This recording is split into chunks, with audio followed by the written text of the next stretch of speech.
नमस्कार, सुप्रभात. मी अजिंक्य भातंब्रेकर. तुम्ही पाहताय न्यूज 18 लोकमत. स्पीड न्यूज मध्ये आता आपण महत्त्वाच्या घडामोडींचा वेगवान आढावा घेऊया. राज्य सरकारने 2 दिवसांचं अधिवेशन घेण्याचा निर्णय घेतलाय. 5 आणि 6 जुलैला राज्य विधिमंडळाचं अधिवेशन होणार असून अधिवेशनाच्या कामकाजातून प्रश्नोत्तर आणि तारांकित प्रश्न आणि लक्षवेधी आदी वगळण्यात आलेलं आहे. दरम्यान राज्य सरकारच्या या 2 दिवसांच्या अधिवेशनाच्या निर्णयावर विरोधकांनी जोरदार टीका केली आहे.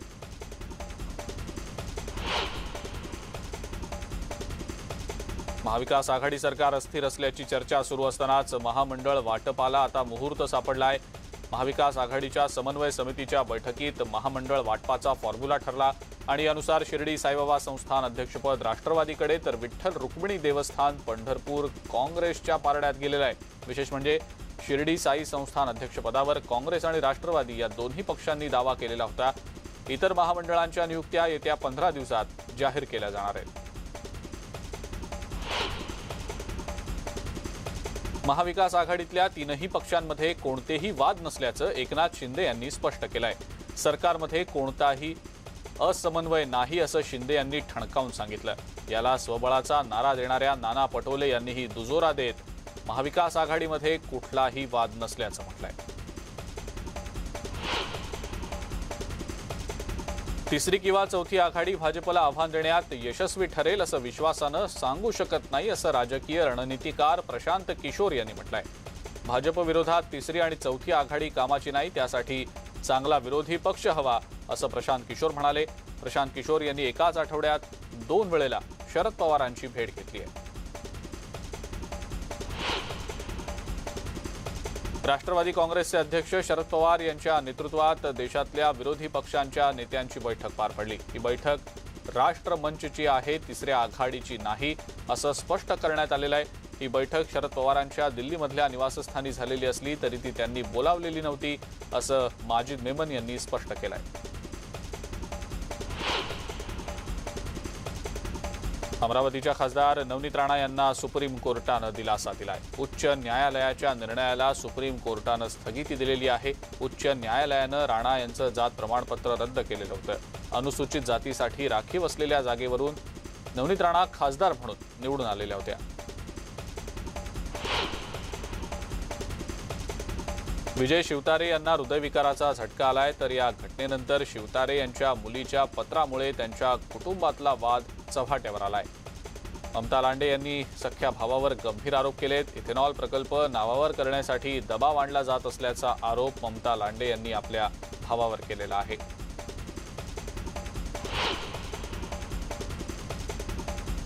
टाटा कॅन्सर सेंटरसाठी गृहनिर्माण मंत्री जितेंद्र आव्हाड यांनी कॅन्सर रुग्णांच्या नातेवाईकांना खोल्या दिलेल्या होत्या, पण काही सेना आमदारांनी याला विरोध केल्यानं तात्पुरती स्थगिती आता याला मिळालेली आहे आणि यावरून जितेंद्र आव्हाड नाराज असल्याचं समजतंय. महाविकास आघाडीमध्ये पुन्हा एकदा एका या नव्या विषयावरून नाराजी असल्याचं दिसतंय. कोणतीही चर्चा न होता ही स्थगिती दिल्यामुळे पुन्हा एकदा एका नव्या वादाला तोंड फुटण्याची शक्यता आहे.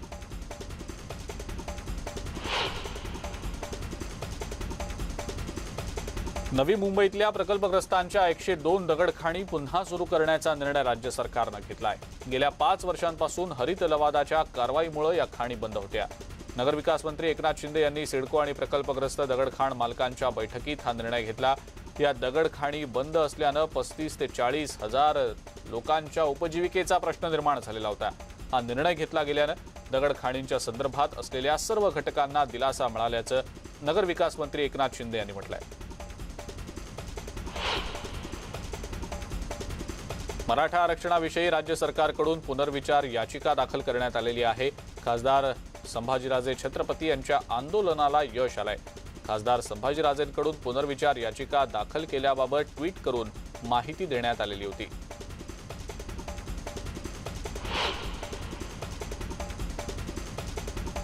कोल्हापुरात मराठा आरक्षणासाठी म्हणून चक्काजाम आंदोलन करण्यात आलं. सकल मराठा समाजामार्फत हे आंदोलन केलं गेलं.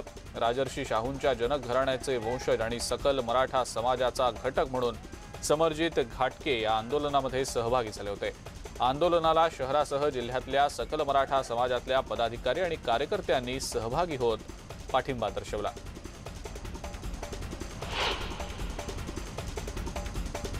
औरंगाबादमध्ये मराठा तरुणांनी अर्धनग्न आंदोलन करण्याचा प्रयत्न केला, मात्र पोलीस बंदोबस्त मोठा असल्या कारणामुळे काही तरुण आंदोलनाला येऊ शकले नाहीत। मात्र संतोष साबळे नावाचा एक तरुण तिथे एकटाच आला। पोलिसांनी त्याला लगेचच ताब्यातही घेतलं। हा तरुण आंदोलन करू द्यावं यासाठी चक्क पोलिसांच्या पायाही पडला।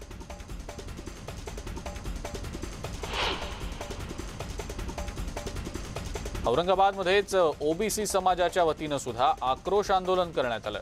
आंदोलक छगन भुजबळ यांचे मुखवटे घालून आंदोलनामध्ये सहभागी झाले होते।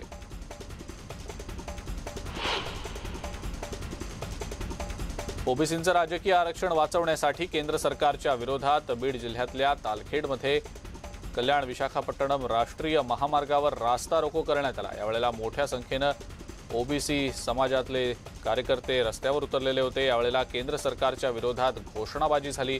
या आंदोलनामध्ये ओबीसी राजकीय आरक्षणाचे लाभार्थी, जिल्हा परिषद सदस्य, पंचायत समिती सदस्य, सरपंच, नगरसेवक यासह ओबीसी समाजातल्या काही नागरिकांनीही उपस्थिती दर्शवलेली होती।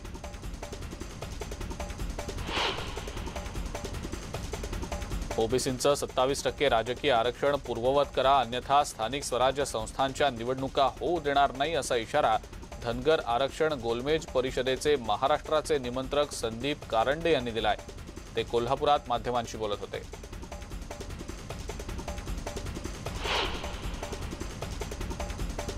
केंद्र आणि राज्य सरकार मराठ्यांच्या मागण्यांबाबत आणि मराठा आरक्षणाबाबत सातत्यानं उदासीन भूमिका घेत आहेत। त्यामुळे राष्ट्रीय छावा संघटनेच्या वतीनं हिप्परगा तलावाजवळ केंद्र आणि राज्य सरकारचा दशक्रिया विधी तसंच मुंडन करून निषेध आंदोलन केलं गेलं।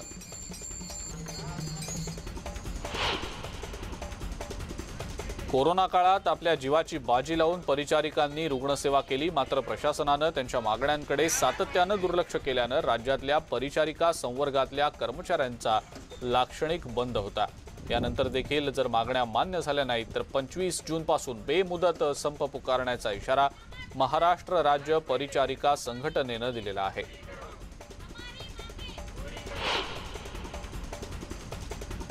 नाशिकमध्ये कोचिंग क्लासेस असोसिएशननं आंदोलन केलंय। खासगी कोचिंग क्लास असोसिएशनकडनं हे आंदोलन केलं गेलेलं आहे। कमी संख्येत क्लासेस सुरू करण्याची मागणी या असोसिएशन मार्फत केली जाते। जिल्हाधिकारी कार्यालयासमोर हे आंदोलन करण्यात आलं। या क्लासेसबाबत जिल्हाधिकाऱ्यांना निवेदन दिलं गेलंय। क्लास बंद असल्या कारणामुळे या शिक्षकांना आर्थिक फटका बसतोय।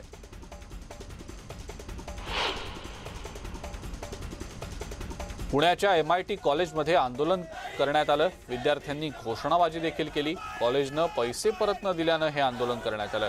परदेश टूरसाठी विद्यार्थ्यांकडून हे पैसे मागितले गेले होते, मात्र टूर रद्द झाल्यानंतर पैसे परत न दिल्याचा आरोप पालक आणि विद्यार्थ्यांनी केलेला आहे।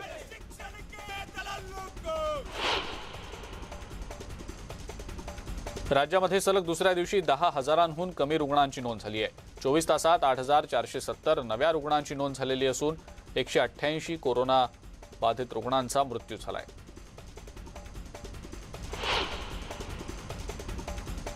पुण्यामध्ये 220 नव्या कोरोना रुग्णांची नोंद झाली आहे, तर एकूण 15 रुग्णांचा मृत्यू झालाय। 331 रुग्णांना डिस्चार्ज दिला गेलाय।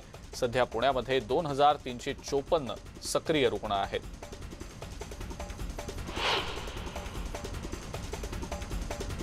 देशामध्ये डेल्टा प्लस व्हेरिएंटचा धोका वाढतोय आणि या संदर्भात आरोग्य मंत्रालयानं आता महाराष्ट्र, केरळ आणि मध्य प्रदेशला तसं पत्र पाठवत अधिक काळजी घेण्याबाबत सतर्कही केलेलं आहे। डेल्टा प्लस व्हेरिएंटच्या पार्श्वभूमीवर संगमेश्वरमध्ये तणाव निर्माण झालाय। बाजारपेठातल्या व्यापाऱ्यांनी सीईओंना घेराव घातलाय। लॉकडाऊनबाबत जिल्हाधिकारी व्यवस्थित माहिती देत नसल्याचा आरोप करत रस्त्यावर उतरण्याचा इशारा व्यापाऱ्यांनी आता दिलेला आहे।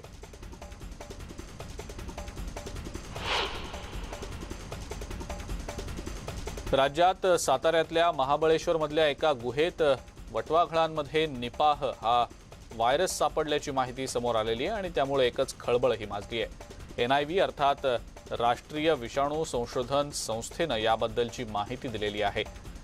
या संस्थेनं एक रिसर्च पेपर प्रसिद्ध केला। यामध्ये राज्यातल्या साताऱ्यात असलेल्या महाबळेश्वरच्या गुहांमधल्या वटवाघळांमध्ये निपाह हा घातक विषाणू आढळून आल्याचं नमूद करण्यात आलंय।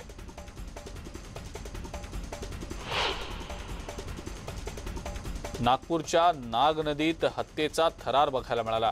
योगेश घोंगळे नावाच्या तरुणाचा खून करण्यात आलेला असून अनैतिक संबंधांमधून ही हत्या झाल्याचं स्पष्ट झालेलं आहे। खुनाचा सगळा प्रकार कॅमेऱ्यात कैद झालाय। पोलिसांनी या प्रकरणी आरोपीला अटकही केली आहे। पुणे ग्रामीण पोलीस दलातील रज्जाक मोहम्मद मणेरी या पोलीस शिपायानं आत्महत्या केल्याचा प्रकार समोर आलाय। रज्जाकनं आत्महत्येपूर्वी सॉरी मॉम असं चिठ्ठीत लिहून आत्महत्या केली आहे। रज्जाक मणेरी हा मूळ इंदापूर तालुक्यातला असून सध्या भोर तालुक्यातल्या राजगड पोलीस स्टेशनमध्ये कार्यरत होता। कालपासून फोन उचलत नसल्यामुळे त्याचे नातेवाईक आज तो राहत असलेल्या किकवी या गावात आलेले असता हा सगळा प्रकार लक्षात आला। रज्जाक या तरुण पोलीस शिपायानं आत्महत्या नेमकी का केली असावी याचा तपास सध्या पोलीस करतायत।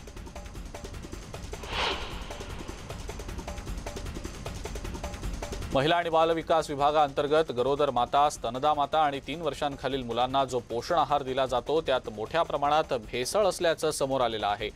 मूग डाळच्या नावानं लाभार्थ्यांना दिल्या जाणाऱ्या पाकिटांमध्ये वेगवेगळ्या डाळींसह मिश्रित डाळ दिली जाते। नागपूरच्या अनेक अंगणवाडी केंद्रांवर मूगडाळच्या नावानं अशीच मिश्रित डाळ पुरवण्यात आलेली आहे। सोबतच विद्यार्थ्यांना दिला जाणारा गहू आणि हरभरा देखील निकृष्ट दर्जाचा असल्याचं समोर आलंय।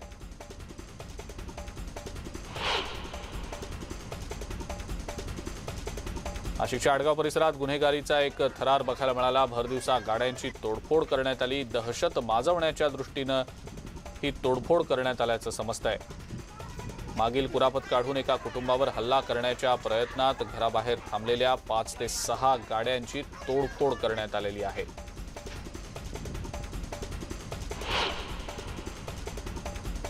22 जून 1897 म्हणजे बरोबर 125 वर्षांपूर्वी वॉल्टर चार्ल्स रँड या ब्रिटिश अधिकाऱ्याची गोळी झाडून हत्या करण्यात आलेली होती।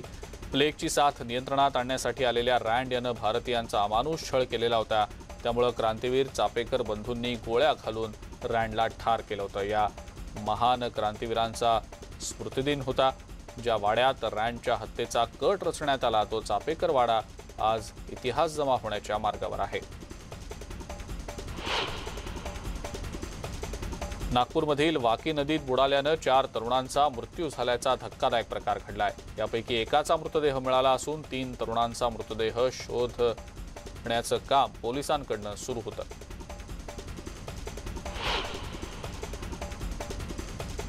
अक्कलकुवा तालुक्यातील ओरपा पाडबारा इथल्या उदय नदीजवळ गाडी बंद पडून पुराच्या पाण्यात वाहून गेल्याचा प्रकार घडलाय। महत्त्वाचं म्हणजे या पुलाचं काम गेल्या 12 वर्षांपासून खोळंबलेलं आहे। त्यामुळे नागरिकांना नदीमधून प्रवास करावा लागतो। सुभाष वळवी यांच्या मालकीची गाडी पुलाजवळच्या नदीत बंद पडली। काही वेळानंतर नदीला पूर आला आणि गाडी नदीमध्ये वाहून गेली। या दरम्यान कोणतेही प्रवासी या गाडीत नसल्यानं मोठा अनर्थ टळला।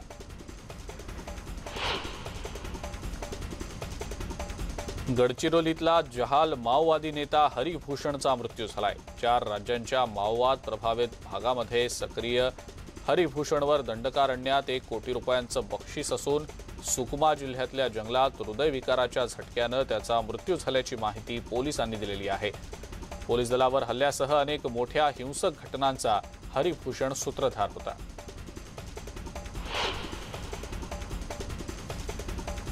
बीड जिल्हा पोलीस दलातल्या महिला कर्मचाऱ्यांच्या मदतीसाठी 8 मोटारी आणि 151 दुचाकी देण्यात आलेल्या आहेत। बीड जिल्हा नियोजन निधीमधून पालकमंत्री धनंजय मुंडे यांनी पोलीस दलाला मदत केलेली आहे। बीडच्या पोलीस मुख्यालय मैदानावर भव्य असा कार्यक्रम घेण्यात आला।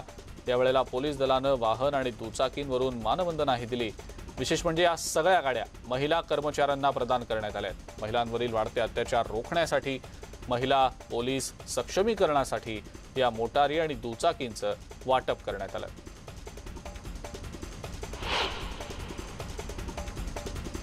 मुंबई महानगरपालिकेच्या राजावाडी रुग्णालयात एका रुग्णाचा डोळा उंदरानं कुरतडल्याचा धक्कादायक प्रकार घडल्याचं समोर आलेलं आहे। या रुग्णावर अतिदक्षता विभागात उपचार सुरू होते। दरम्यान या रुग्णावर उपचार आता सुरू करण्यात आल्याची माहिती डॉक्टरांनी दिली आहे।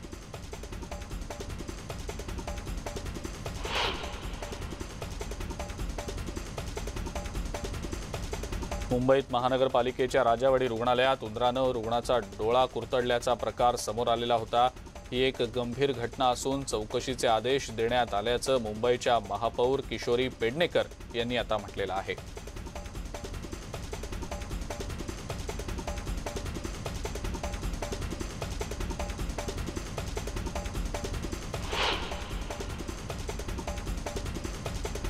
स्पीड न्यूजमध्ये वेळ झाली एका ब्रेकची. बघत रहा न्यूज 18 लोकमत.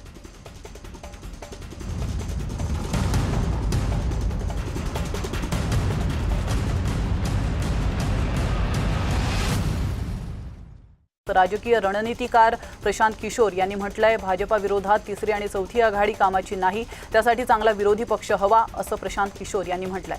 प्रशांत किशोर यांनी एकाच आठवड्यात दोनदा पवारांची भेट घेतली आहे. राष्ट्रवादी काँग्रेसचे अध्यक्ष शरद पवारांच्या नेतृत्वात देशातील विरोधी पक्षांच्या नेत्यांची बैठक झाली आहे. तर राष्ट्रमंचच्या बॅनरखाली शरद पवारांच्या दिल्लीतील घरी दुपारी 4च्या सुमारास या बैठकीला सुरुवात झाली होती. ही बैठक तब्बल 2.5 तास चालली आहे. ही बैठक राष्ट्रमंचची आहे, तिसऱ्या आघाडीची नाही, असं स्पष्ट करण्यात आलंय. ही बैठक शरद पवारांच्या घरी झाली असली तरी ती त्यांनी बोलावली नव्हती, असं देखील मजीद मेनन यांनी म्हटलंय. अमरावतीच्या खासदार नवनीत राणा यांना सर्वोच्च न्यायालयाने दिलासा दिलेला आहे. उच्च न्यायालयाच्या निर्णयाला सर्वोच्च न्यायालयाने स्थगिती दिली आहे. उच्च न्यायालयाने राणांचं जात प्रमाणपत्र रद्द केलं होतं. अनुसूचित जातीसाठी राखीव असलेल्या जागेवरून राणा खासदार म्हणून निवडून आल्या होत्या. आमदार विजय शिवतारे यांना हृदयविकाराचा झटका आलाय. तर या घटनेनंतर शिवतारेंच्या मुलीच्या पत्रामुळे त्यांच्या कुटुंबातील वाद चव्हाट्यावर आलाय. ममता लांडे यांनी सख्या भावावर गंभीर आरोप केलेत. तर इथेनॉल प्रकल्प नावावर करण्यासाठी दबाव आणला जात असल्याचा आरोप ममता लांडे यांनी भावावर केला. मराठा आरक्षणाविषयी राज्य सरकारकडून पुनर्विचार याचिका दाखल करण्यात आली आहे. खासदार संभाजीराजे छत्रपती यांच्या आंदोलनाला यश आलंय. खासदार संभाजीराजेंकडून पुनर्विचार याचिका दाखल केल्याबाबत ट्विट करून माहिती देण्यात आली. तर कोल्हापूरमध्ये मराठा आरक्षणासाठी चक्काजाम आंदोलन करण्यात आलंय. सकल मराठा समाजामार्फत हे आंदोलन करण्यात येतंय. राजर्षी शाहूंच्या जनक घराण्याचा वंशज आणि सकल मराठा समाजाचा घटक म्हणून समरजित घाटगे या आंदोलनात सहभागी झालेत. आंदोलनाला शहरासह जिल्ह्यातील सकल मराठा समाजातील पदाधिकारी, कार्यकर्ते या आंदोलनात सहभागी झाले होते. तर औरंगाबादेत मराठा तरुणांनी अर्धनग्न आंदोलन करण्याचा प्रयत्न केला आहे. मात्र पोलीस बंदोबस्त मोठा असल्याने काही तरुण आंदोलनाला आलेच नाही आहेत. मात्र संतोष साबळे नावाचा एक तरुण तिथे थेट एकटाच आला होता. मात्र पोलिसांनी त्याला लगेच ताब्यात घेतलंय. तर हा तरुण आंदोलन करू द्यावं यासाठी चक्क पोलिसांच्या पाया देखील पडत होता. तर दुसरीकडे औरंगाबादमध्येच ओबीसी समाजाच्या वतीनेही आक्रोश आंदोलन करण्यात येतंय. आंदोलक छगन भुजबळांचे मुखवटे घालून आंदोलनात सहभागी झाल्याचं पाहायला मिळतंय. ओबीसींचं राजकीय आरक्षण वाचवण्यासाठी केंद्र सरकारच्या विरोधात बीड जिल्ह्यातील तालखेडमध्ये कल्याण विशाखापट्टणम राष्ट्रीय महामार्गावर रास्ता रोको करण्यात आलाय. यावेळी मोठ्या संख्येने ओबीसी बांधव रस्त्यावर उतरले होते. यावेळी केंद्र सरकार विरोधात घोषणाबाजीही करण्यात आली आहे. या आंदोलनात ओबीसी राजकीय आरक्षणाचे लाभार्थी, जिल्हा परिषद सदस्य, पंचायत समिती सदस्य, सरपंच सदस्य, नगरसेवक यांच्यासह ओबीसी समाज बांधवांनी उपस्थिती लावली होती. तर ओबीसींचं 27% राजकीय आरक्षण पूर्ववत करा, अन्यथा स्थानिक स्वराज्य संस्थांच्या निवडणुका होऊ देणार नाहीत, असा इशारा धनगर आरक्षण गोलमेज परिषदेचे महाराष्ट्राचे निमंत्रक संदीप कारंडे यांनी दिलेला आहे. ते कोल्हापुरात प्रसार माध्यमांशी बोलत होते. केंद्र आणि राज्य शासन मराठ्यांच्या मागण्यांबाबत आणि मराठा आरक्षणाबाबत सातत्याने उदासीन भूमिका घेत आहेत. त्यामुळे राष्ट्रीय छावा संघटनेच्या वतीने हिप्परगा तलावाजवळ केंद्र आणि राज्य शासनाचा दशक्रिया विधी तसंच मुंडन करून निषेध आंदोलन करण्यात आलं. तर कोरोना काळात जीवाची बाजी लावून परिचारिकांनी रुग्णसेवा केली. मात्र प्रशासनाने त्यांच्या मागण्यांकडे दुर्लक्ष केल्यानं राज्यातील परिचारिका संवर्गातील कर्मचाऱ्यांनी आज लाक्षणिक बंद पुकारलाय. यानंतर देखील जर मान्यता मान्य झाल्या नाहीत तर 25 जूनपासून बेमुदत संप पुकारण्याचा इशारा महाराष्ट्र राज्य परिचारिका संघटनेनं दिला आहे. राज्यात सलग दुसऱ्या दिवशी 10,000पेक्षा कमी रुग्णांची नोंद झाली आहे. 24 तासात 8,470 नवीन रुग्णांची नोंद करण्यात आली आहे. तर 188 जणांचा मृत्यू देखील झाला आहे. तर पुण्यात 220 नव्या कोरोना रुग्णांची नोंद झाली आहे. तर एकूण 15 रुग्णांचा मृत्यू झाला आहे. 331 जणांना डिस्चार्ज देण्यात आला आहे. सध्या पुण्यात 2,354 सक्रिय रुग्ण आहेत. देशात डेल्टा प्लस व्हेरियंटचा धोका वाढतोय। या संदर्भात आरोग्य मंत्रालयानं महाराष्ट्र, केरळ आणि मध्य प्रदेशला तसं पत्र पाठवून अधिक काळजी घेण्याबाबत सतर्क केलं आहे। डेल्टा प्लस व्हेरियंटच्या पार्श्वभूमीवर संगमेश्वरमध्ये तणाव निर्माण झालाय। बाजारपेठेतल्या व्यापाऱ्यांनी सीईओंना घेराव घातलाय।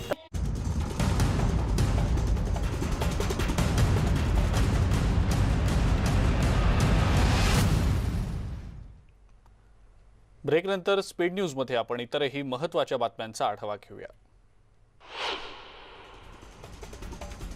परमबीर सिंग यांना 5,000 रुपयांचा दंड ठोठावण्यात आलाय। न्यायमूर्ती चांदीवाल आयोगानं हा दंड केलेला आहे। मुख्यमंत्री कोविड निधीमध्ये हा दंड जमा करण्याचे आदेश आता दिले गेलेले आहेत।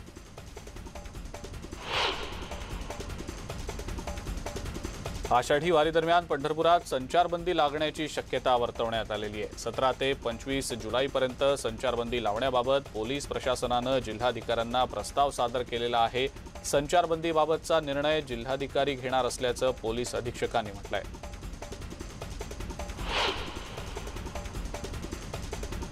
देशामध्ये दररोज 75 लाख लोकांचं लसीकरण करण्यात आलंय, तर ज्यांचं लसीकरण झालेलं नाही अशा 66.2 कोटी लोकांना लसीच्या 2 मात्रा देण्यासाठी 176 दिवस लागणार आहेत आणि त्यामध्ये 2 मात्रांमधलं अंतर आणि लसीकरण न झालेल्या 22.87 कोटी लोकांसाठी लागणारे 31 दिवस पाहता देशवासियांचं पूर्ण लसीकरण होण्यासाठी तब्बल 207 दिवसांचा कालावधी लागणार आहे। आशियाई देशांना अमेरिका जवळपास 5,50,00,000 लसी देणार असल्याची घोषणा अमेरिकेचे राष्ट्राध्यक्ष जो बायडन यांनी केलेली आहे। त्यातील जवळपास 1,60,00,000 डोस भारत आणि बांगलादेशला दिले जातील।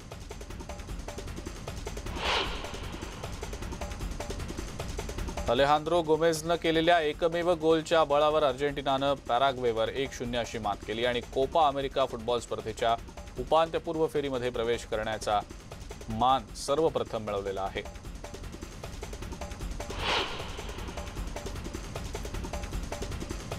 युरो फुटबॉल स्पर्धेचा हंगाम आता साखळी फेरीतल्या अखेरच्या टप्प्यावर येऊन पोहोचलाय आणि आपण जर बघितलं तर फ्रान्स आणि पोर्तुगाल हे 2 बलाढ्य संघ एकमेकांविरोधात उभे ठाकणार असल्यानं मातब्बर खेळाडूंमधलं द्वंद्व बघायला मिळणार आहे।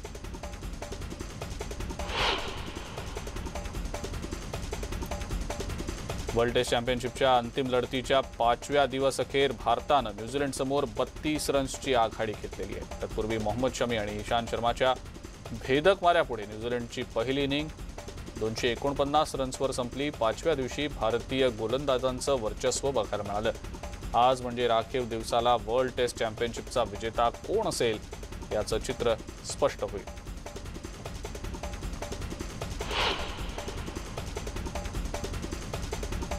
अभिनेता प्रभासनं गेल्या वर्षभरात अनेक मोठ्या ब्रँड एंडोर्समेंट्स नाकारल्या आहेत। कपड्यापासून इलेक्ट्रॉनिक तसंच FMCG अशा सर्वच क्षेत्रातल्या बड्या ब्रँड्सच्या ऑफर प्रभासला आलेल्या होत्या, मात्र त्यानं या नाकारल्याचं समोर येत आहे। प्रभास हा घराघरात पोहोचलेला अभिनेता आहे। फक्त देशातच नाही तर जगभरात प्रभासची लोकप्रियता आहे, त्याचा फॅन बेस आहे। त्यामुळे कोणत्याही ब्रँडला प्रभासच्या नावाचा मोठा फायदा होऊ शकतो। गेल्या वर्षभरात प्रभासनं तब्बल 150 कोटी ब्रँड्सच्या जाहिरातींसाठी नकार दिल्याचं समजतंय।